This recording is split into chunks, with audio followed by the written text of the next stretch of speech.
Welcome back, Fear Fiends, to the Chillergeist League Tables. Dr. Chillergeist here, ready to delve into the deliciously disturbing depths of body horror.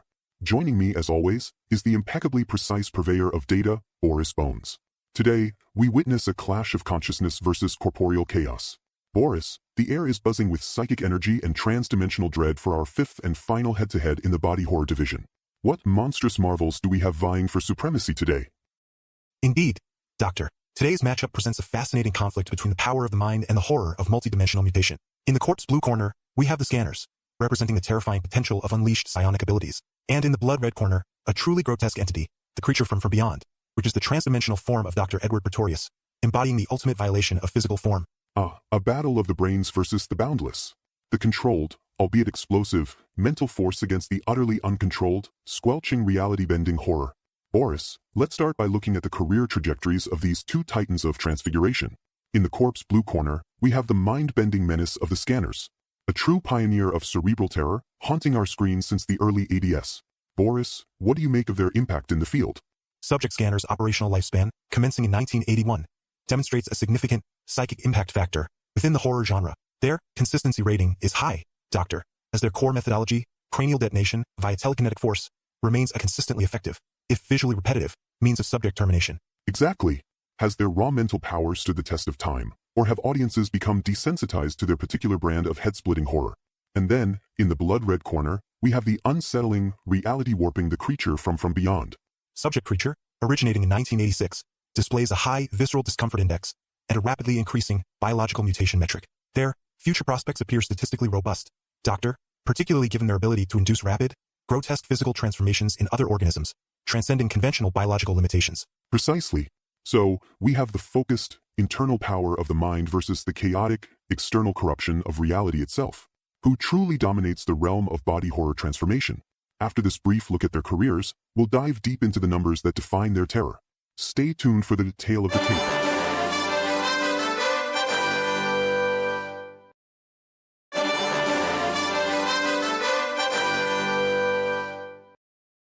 Welcome back to the Chillergeist League Tables.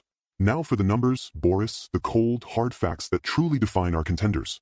Let's start with the scanners. Subject Scanners boast a confirmed kill count of 28 across their documented cinematic appearances, a statistically significant figure given the precision and often singular nature of their primary termination method. That's a lot of cranial explosions, Boris. A true testament to focused power. Indeed, Doctor. A highly efficient, if somewhat specialized, output. This translates to an average of 14 kills per film for Subject Scanners. A remarkably consistent, if predictable, performance in terms of targeted elimination. Analyzing active screen time, Subject Scanners maintain a formidable 0.9 kills per minute when engaged in direct psionic assault, indicating high operational efficiency in focused engagements. They certainly don't waste time once they set their minds to it. Subject Scanners exhibit a highly variable inter-kill interval, ranging from immediate succession in direct confrontations to prolonged psychological torment sessions. Data suggests an average of 3.2 minutes between initial mental engagement and final termination. Despite their signature implement, Subject Scanners have utilized three distinct methods of subject termination: cranial explosion, internal organ rupture, and induced paralysis, indicating a limited but effective versatility. Subject Scanners have sustained zero critical, theoretically fatal, injuries, as their primary vulnerability is direct physical counterattack. Their return to operational status count is 0, indicating a lack of inherent resilience post-physical termination. Subject Scanners' preferred pursuit method involves mental tracking and remote psionic engagement, negating the need for physical locomotion. Their target acquisition range is estimated at 100 meters, with instantaneous effect within that radius. It's terrifying because they don't even need to be there to get you.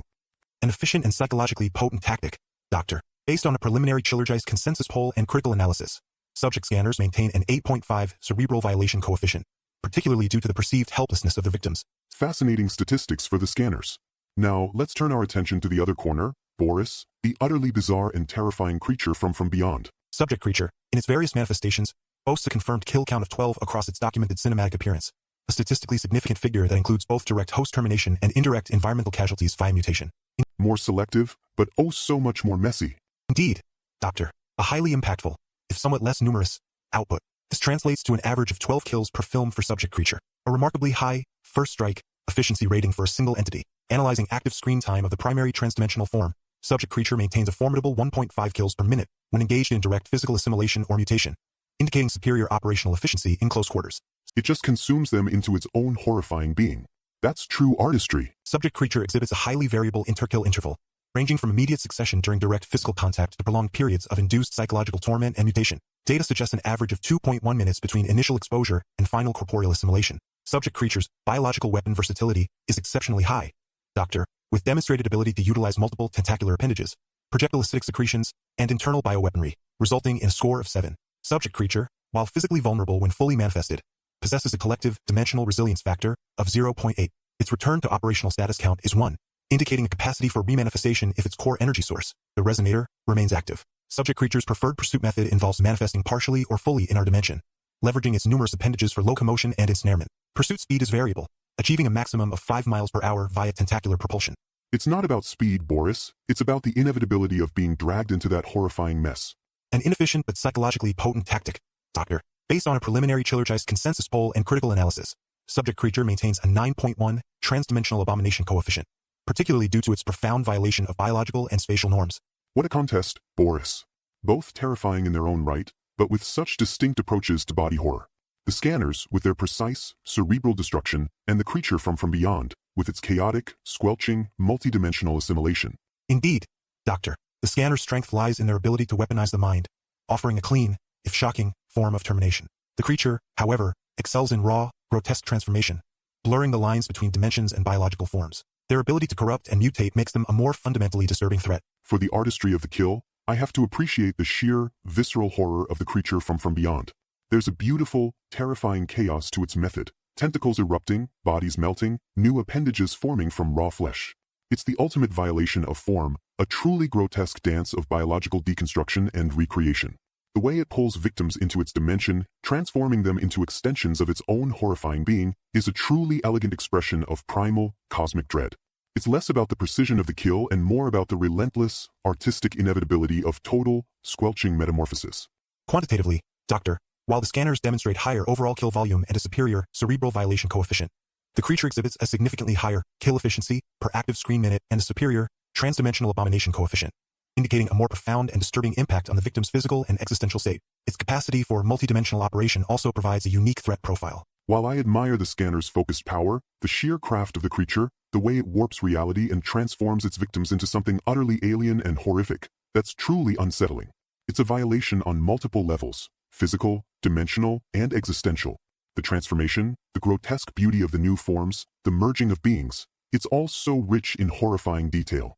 Statistically, Doctor, the transdimensional abomination coefficient for subject creature is significantly higher, indicating a greater evolutionary threat potential for body horror. Its capacity for rapid, uncontrolled mutation and dimensional traversal provides a more dynamic and less predictable threat profile compared to subject scanners' more focused, albeit powerful, method. Boris, I think for pure, unadulterated body horror artistry, the way the creature from beyond redefines and repurposes not just the human form, but reality itself, the squelching, bursting, tentacle-spewing horror. It's just so much more visceral and creatively grotesque. The scanners are terrifying, yes, but the creature turns the familiar into a living nightmare, and that's a higher form of artistic terror. Based on the Chillergeist consensus rating and the transdimensional abomination coefficient, combined with the biological mutation metric, the data indicates that the scanners, despite their lower position on the initial list, represent a more statistically impactful and iconic force within the body horror genre due to their unique and consistently replicated method of victim termination. Therefore, in this head-to-head, they emerge as the victor. And there you have it, Fear Fiends. A truly chilling contest in the body horror division. The scanners take this round, pushing them further up the Chillergeist League table for their mind-bending power and their iconic, explosive artistry. Join us next time for more monstrous matchups and spine-tingling statistics. Until then, keep those nightmares chilling.